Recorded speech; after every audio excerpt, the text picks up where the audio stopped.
அந்த அறிவிப்பால் அன்ப தருவாளே சின்ன அறிவிப்பும் இன்றி சுடுவாளே நீயும் தும்மிடி தும்மிடி ஆயுசு நூறாக என் உயிர் உன்னோட பத்திர சொத்தாக என் பார்வை உன்னோடு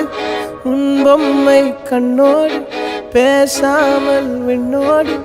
நாம் மிதந்து போவோம் காதாரா அடியாளோ